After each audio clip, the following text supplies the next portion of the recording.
Hello everybody, the Quiet Atheist here coming at you with another interesting video today. You know guys, when it comes to Christian Republicans in this country, they have pretty much taken over everything in Washington. And because of that fact, they have basically put the pedal to the metal when it comes to women's reproductive rights. Let's face it, they don't want women to have any rights at all in any way, shape, or form. So when it comes to this article that I'm about to share with you guys today, it shows us just how far these bigoted Christians are willing to go when it does come to women's reproductive rights. Not only that, we get to see how morally bankrupt these Christians are as well. We also get to see how morally bankrupt that this religion is. So with that said, let's get started.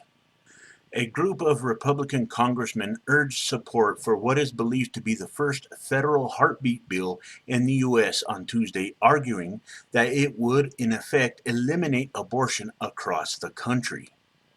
Though the bill is unlikely to pass Congress, its introduction is an indicator of how emboldened far-right opponents of abortion feel now that a party hostile to reproductive rights has control of the three main branches of government in Washington. I have to admit that I am actually glad that this bill probably won't pass. However, I am still worried though. And the reason why I am still worried is because of the fact that when it comes to these bigoted and hateful Christians, they will not stop until they are successful when it comes to taking away women's rights. Because, like I have said many times before, they don't want women to have rights. They are perfectly willing to try and overthrow Roe versus Wade. This is how pathetic this situation is getting. We think this bill properly applied does eliminate a large share of the abortions, 90% or better, of the abortions in America. Steve King, a congressman for Iowa, said at a press conference outside the Capitol he was joined by a state of Republican congressmen who support the bill and anti-abortion activists who carried red heart-shaped balloons. What makes me laugh, guys, is the fact that these people basically think that they are champions for life, right? When in reality, they're not. What they are actually doing here is they're trying to impose their subjective view of morality onto other people. It's like, I don't like what you're doing, so you can't do it. I don't care what I have to do, you are going to stop. That's basically what it is. And that is nothing more than absurd. As far as I'm concerned, women do have reproductive rights to their own bodies. They have a right to make a choice. Unfortunately, this is a fact that a lot of bigoted and hateful people in this country fail to comprehend. Yes, I know that Christians are not the only ones who support this nonsense. But let me ask you guys a question. What gives you people the right to tell others what they can and cannot do with their own bodies, especially when it isn't even your business to do that? King introduced the bill earlier this month but held his press conference on Tuesday, days after millions of women marched in cities across America and the world to protest the new administration and its attitude towards women's rights. It is also the week of the 44th anniversary of Roe v. Wade, the 1973 Supreme Court decision that legalized abortion nationwide. The Iowa Republican said he hoped the bill would end up before the Supreme Court and suggested it could be a vehicle for overturning Roe versus Wade, which he has called unconstitutional.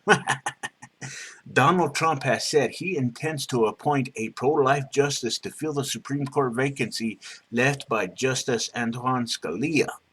By the time we march this thing down to the Supreme Court, the faces on the bench will be different. We just don't know how much different, but I'm optimistic, King said. These people have shown us what they actually want to do here. They want to go in, completely gut the government and replace it with bigoted and hateful Christians who adhere to a morally bankrupt religion known as Christianity. That's what they want to do here. They want a theocracy. They want to take away women's rights. They want to take away the rights of the LGBTQ community, and they won't rest until they are successful. Just look at what they're doing here. People can deny this all they want, but that doesn't change the facts. They are doing what they are doing because people making choices for themselves conflicts with this morally bankrupt religion of theirs, and that makes me sick. This particular mindset is eventually going to destroy this country in its entirety unless people do something about it. And that's how I feel about it, because if nothing is done about it, it's only going to get worse. So the question then becomes, what can be done about this? Well, to be honest with you guys, right now at this particular moment in time, I don't think anything can be done. However, there are always going to be new elections out there. I think that these bigoted and hateful people should be voted out of office when the time comes. Because all they are going to do is cause more problems. And that's it. Now, there is more information in this article, so I'm going to leave the article in its entirety in the description down below for everybody to take a look at. But let me know what you guys think about this. I would really be interested in seeing what you guys have to say, because this is a significant problem in this country and something does need to be done about this.